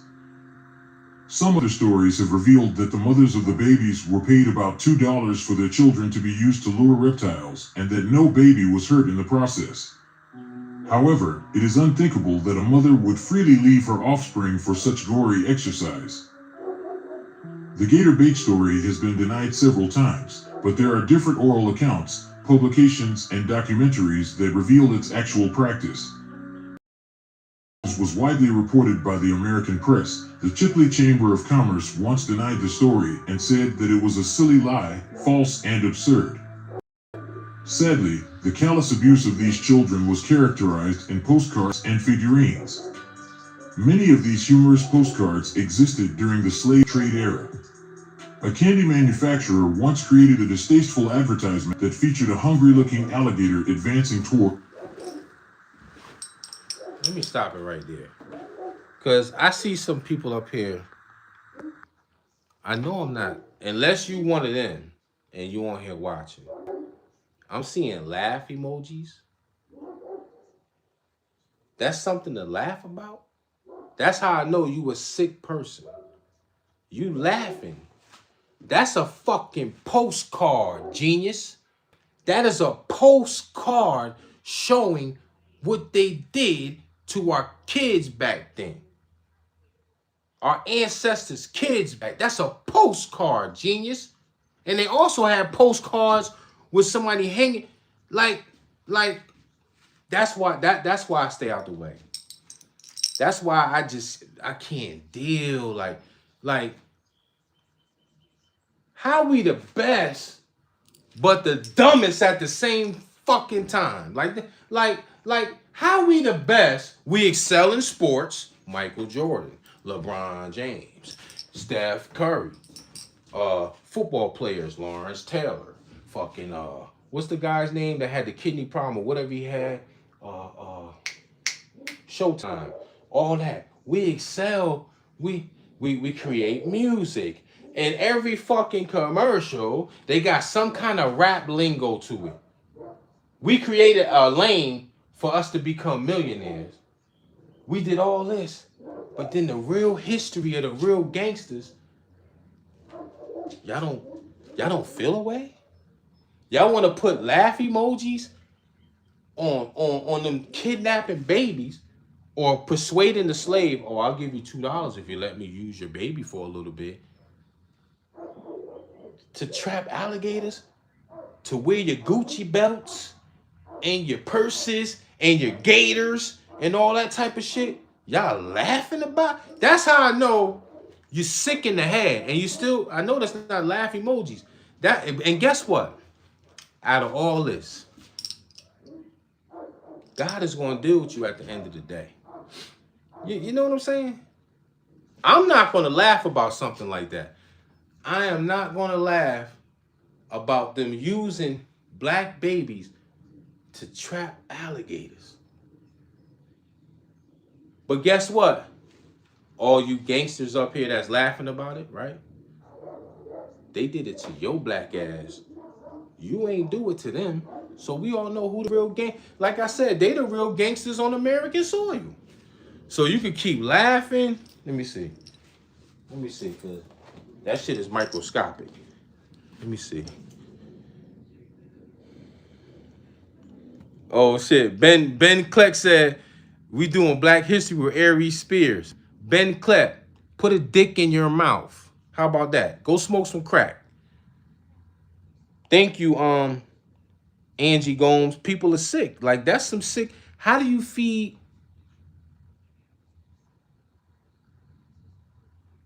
Yo, how do you feed black babies to alligators? Listen, the truth is the truth. I understand we in different times now. We in 2026 and all that. But the truth is the truth. You can't erase history. You can't erase it. It happened. Be proud, if you a pilgrim up here watching, be proud of what you did to another race. You ain't doing it now, but just be proud. You did that. So you and your ancestors with your Confederate flags have to look in the mirror and be proud of what you did. And a lot of people are dropping off. I don't care, because the truth is the truth. I got one more person to put up here, rest her soul, one more story to talk about, and I'm done. Okay? I'm going to enjoy Man Cave. I'm going to open my door. I'm going to enjoy this when we get off. Because guess what? This black man made it out. Be mad about that. I'm going to enjoy this acre of land. My Roddy. Coco. I'm going to enjoy that. I'm gonna enjoy this life. I might pull out the foreign today, 2023 Alfa Romeo. I'm gonna enjoy this life. And I come from the bottom, but I'm gonna preach at the same damn time. You heard? So I'm gonna go back to enjoying my life. But I have to educate these youngsters that every day I turn the news on. There was just a story in Chicago where they ran down on a female with her baby. Thank God the baby didn't get hit. They shot that car 50 something times. They killed the mother and they injured the father, and the baby was unhit. Somebody gotta speak the bloody truth to you. And it's Uncle Ruckus, me, without the cross-eye. Now, let me get back to what I was talking. Let me find the remote. Oh, here it go. Feeding black babies to alligators. And y'all laughing about it? Y'all some boy. There's some sick people. This is a sick world. But at the end of the day, what y'all don't understand, and I think you're oblivious to this, there's one creator, right, that created all of this. If he only had love for one race, he wouldn't have created all these races. And you know there's a heaven and hell, right? I believe that. I believe there's a lot of souls that's going to burn for eternity. And me coming from the bottom, the jungle, raised around the lions and the hyenas, seeing black culture, we talking metaphors, not literally raised. What I mean is savages, killers. And I made it out of that. Now I'm cleansing my soul. I'm trying to get closer to God. Because look, I'm already half a century now. I don't know how much longer I got. But I know one thing. I want to be with him when I leave here.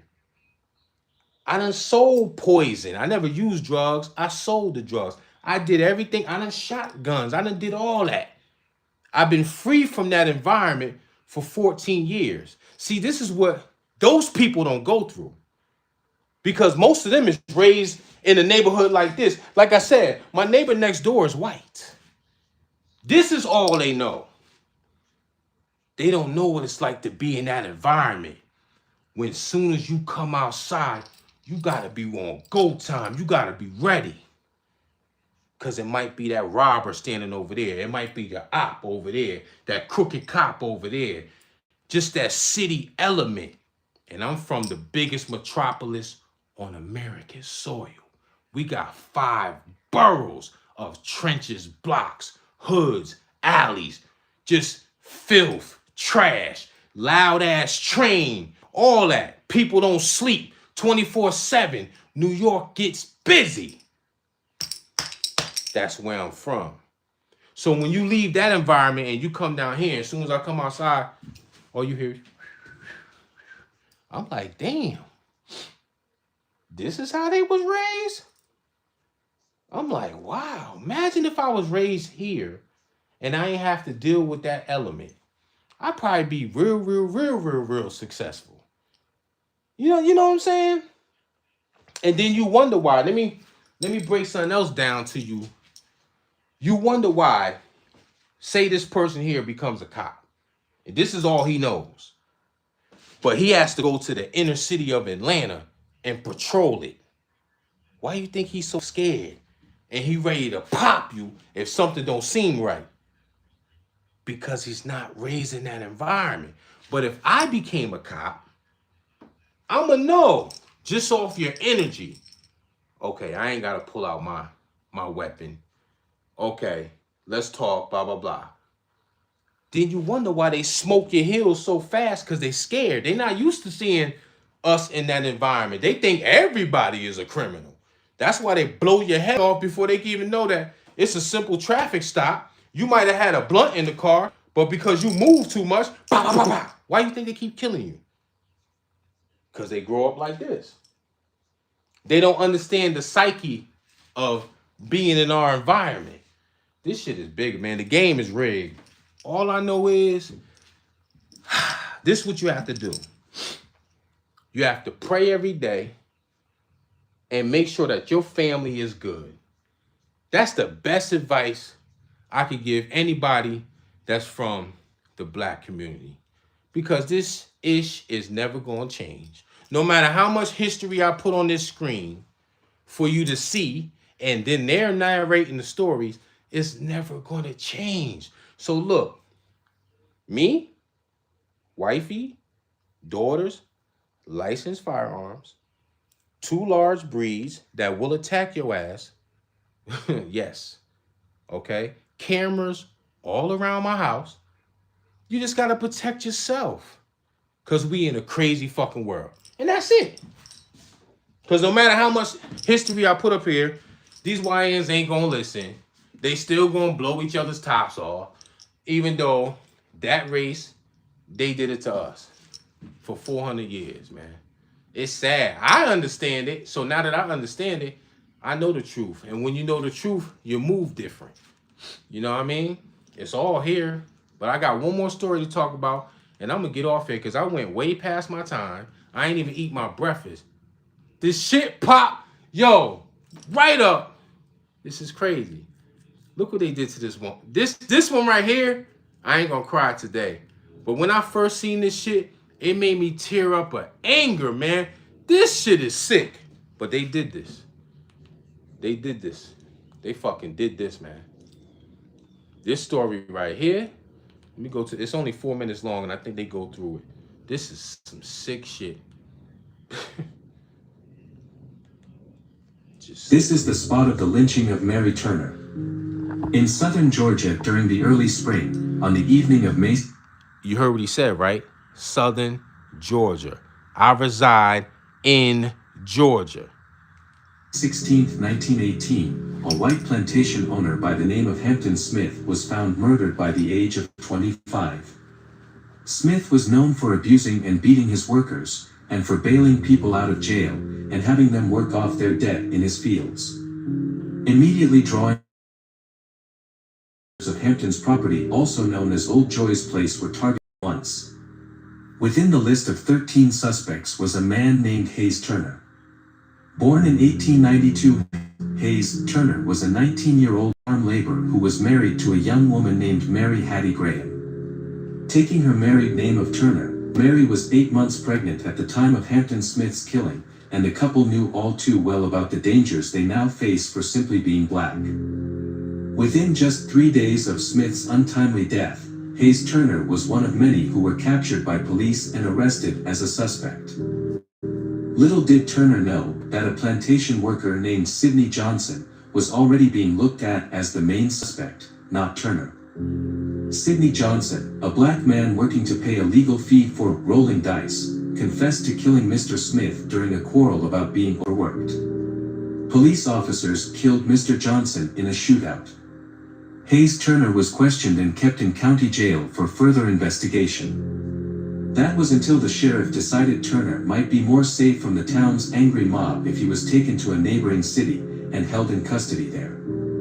County Sheriff Wade, who was accompanied by a court clerk, removed Hayes from his cell and headed toward the town of Quitman. Hayes never made it. At some point, Sheriff Wade stopped the vehicle en route as a mob of 40 white men blocked the road. They snatched the prisoner out of the vehicle and handcuffed Turner was led into the woods where he was hung by the neck in a tree. His body was left hanging from the tree over the weekend and not cut down until Monday. When it was finally cut down and his corpse was buried no more than 50 feet from the tree where he was murdered.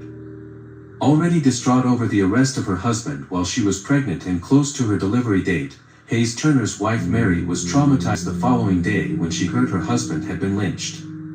Without a doubt, Mary knew that the persons responsible hid their acts behind the shine of a sheriff's badge, and in her despair, 19-year-old and 8 months pregnant Turner publicly denied that her husband had anything to do with the murder of Hampton Smith. She demanded that those responsible for her 19-year-old husband's brutal murder be charged with that crime. She denied that her husband had been involved in Smith's killing and threatened to have members of the mob arrested. Enraged by this, the mob turned against her, determined to teach her a lesson. Although she fled, Mary Turner was captured at noon on May 19, one day after the lynching of her husband. The crowd showed no mercy as they put their deranged plan into action.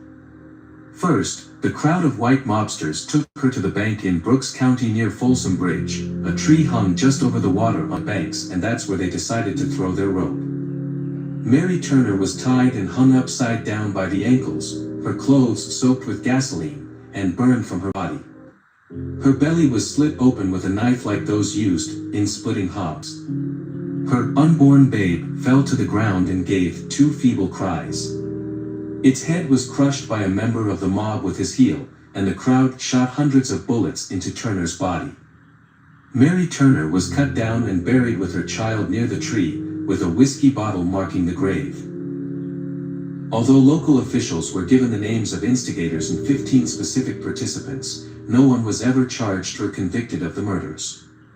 A historical marker memorializing Turner was placed near the lynching site and dedicated on May 15, 2010.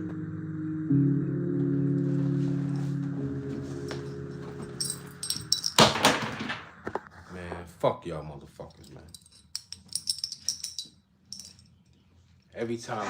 Georgia is Trump country, and today, breaking news. Donald Trump is weighing in on the 2026 race for governor, throwing his support behind Lieutenant Governor Burt Jones. Burt Jones for... That concludes my that. And it was way more shit that happened to us, how they did Emmett Till. But that right there, that shit just does something to me, man. I'm not gonna let you suckers see me cry. That'll never happen. But that right there, all because she defended her husband's honor, they took that woman here in Georgia. I was born in 1975. That happened in 1918. That's not that far off. That's like what, my dad's age right now? Even though he was born in 1940. But, so the person will probably be like 100 and something, right? That ain't that far off. I'm 51. They took this woman to the fucking bank. You heard the story. And anybody white up here that feel a certain way, this is what your ancestors did to us. So if you don't like what you're hearing, tune off my fucking channel. Because the truth is the truth. It happened here in Georgia.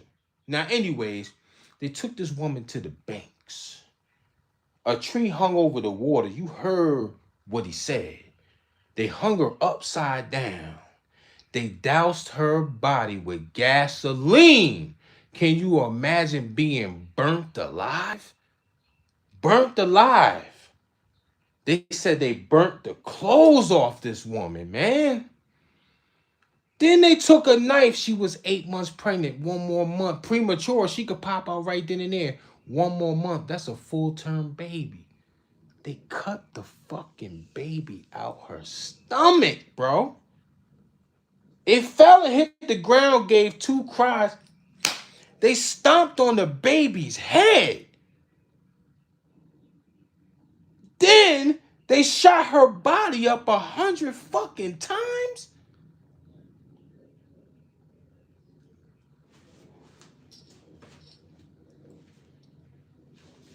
If y'all think that shit is... That's some sick shit, bro. I don't give a fuck what you say. No humanity. That's some sick fucking shit, man. I'm gone, y'all. Y'all be... I'm about to go eat my food, man.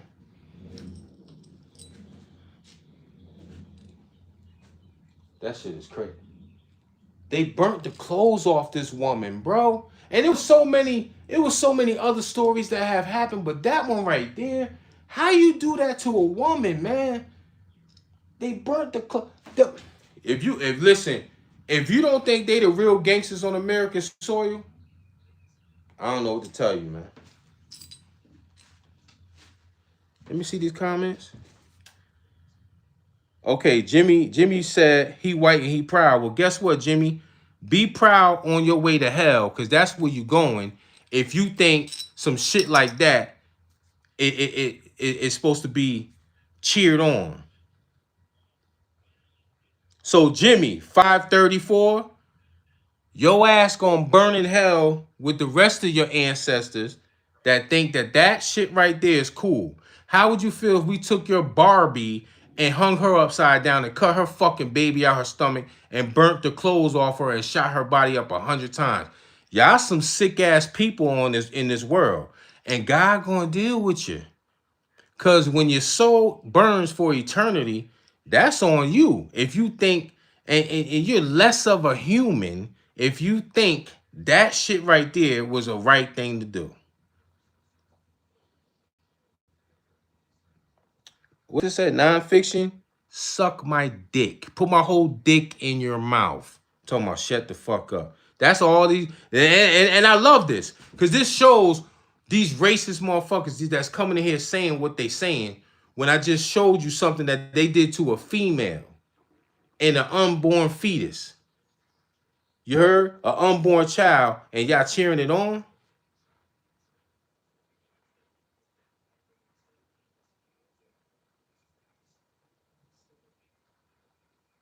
He said, why they catching straight? Yo, y'all some, yo. I pray for y'all, bro. Y'all some sick ass people. Now you got black people defending this dude. Did y'all not see what I just showed right here that happened in 1918 to an innocent black female? That's why your ass ain't gonna get nowhere in life. I'm good. Long as you don't violate me, we good. If you think that shit is cool, what I just shown, something is wrong with you internally, man. And that's something you have to figure out.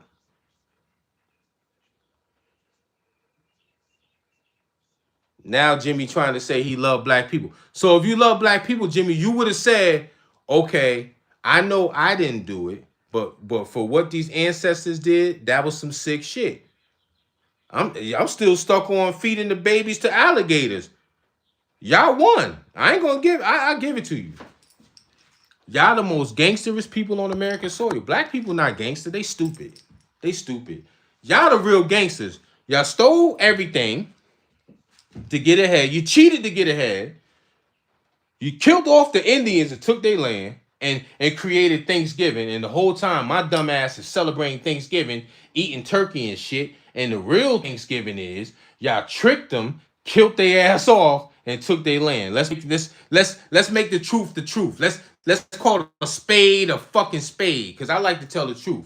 You did that. You enslaved us for 400 years.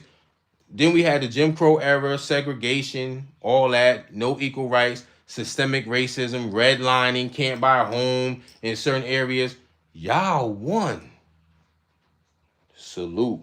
Y'all won. Y'all won.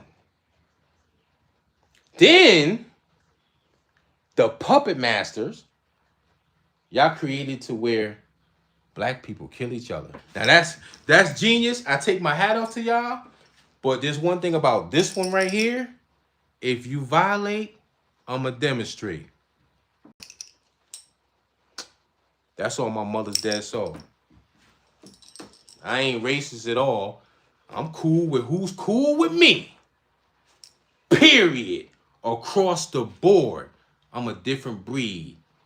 I'm big on respect and respect only. You respect me, I respect you. You violate, my fist is in your fucking mouth. That's it. I don't care what color you is. Because see, where I'm from, it was a melting pot. I had the best experiences. Like I said, my homie Davey, Rob McNano, went camping, fishing. They dad brought me on a boat, camping with Davey, him, his sister, his dad. I had great experiences, and I'm grateful that. I had great experiences with the other side. They never treated me funny where I'm from. Slept over their house. They never had to be like, oh, watch what he's doing. Make sure your little black friend don't steal nothing. See, I had to, and I'm grateful that in my lifetime, I had those great experiences with white people.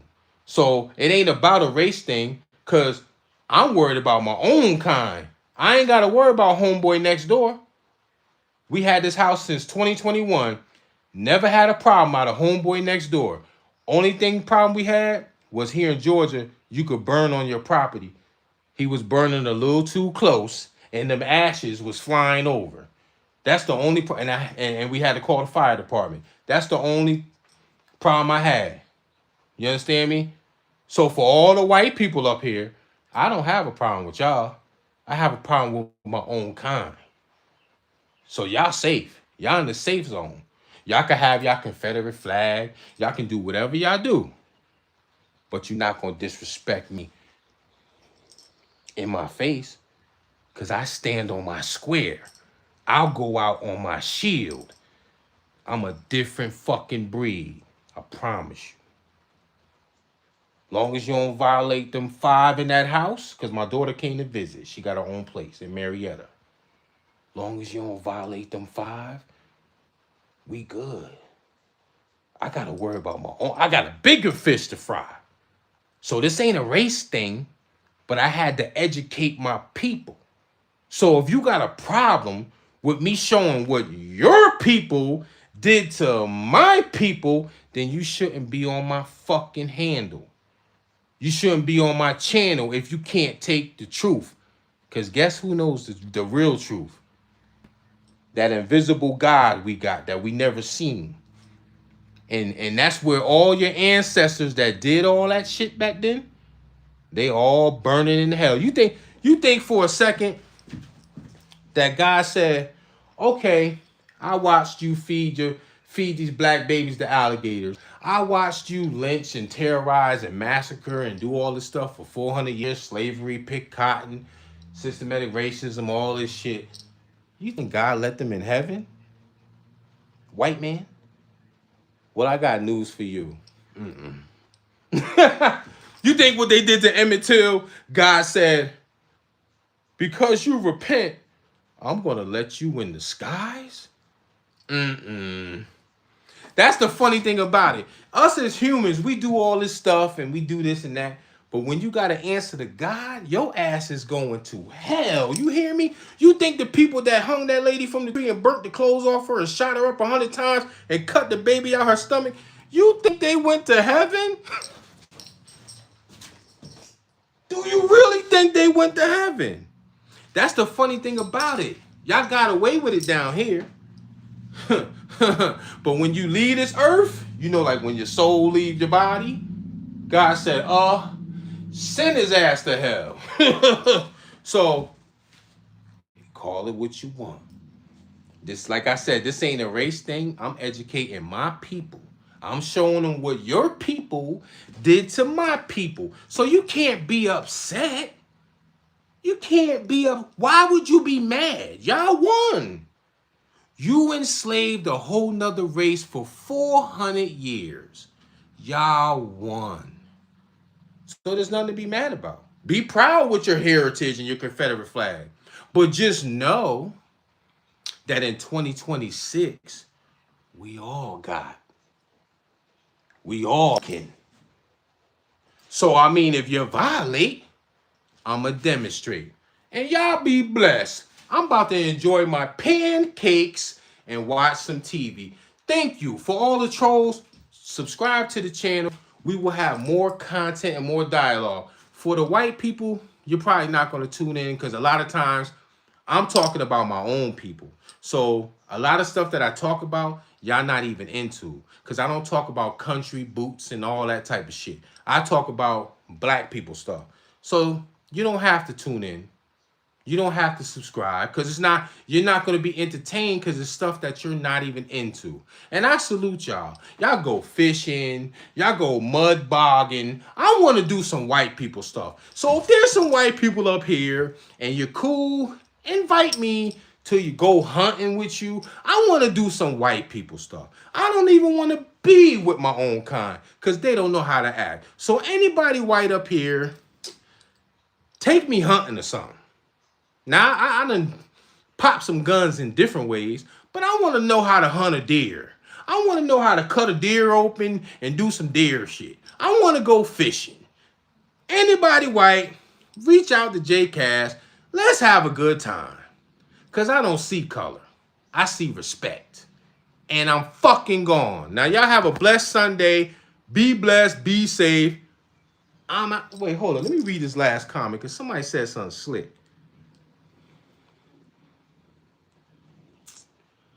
Somebody said blah, blah, blah. Miss Angel Alvarez, you said I'm a fool just talking, right? Your stupid ass better worry about ICE coming to your house since I'm a fool just talking, you dumb bitch. And I'm going to call you that because I was talking about shit that happened to my people. Miss Alvarez, if you Spanish, you better worry about ICE coming to get your dumb ass because I was born in this country. My people built this country. That's the difference between me and you. You need to worry about ICE taking your ass away from your family, Miss Alvarez. Who the fuck you think? I'm one of the ones that go back at the trolls. You got the right one because that's all this shit is about, negativity. You got some nerve talking about blah, blah, blah. I'm speaking about real shit. That's what I'm saying. Some of y'all is less than human. I just talked about a woman that got her fucking baby cut out of her stomach. And you telling me blah, blah, blah. Bitch, eat a dick. I'm gone. The fuck off.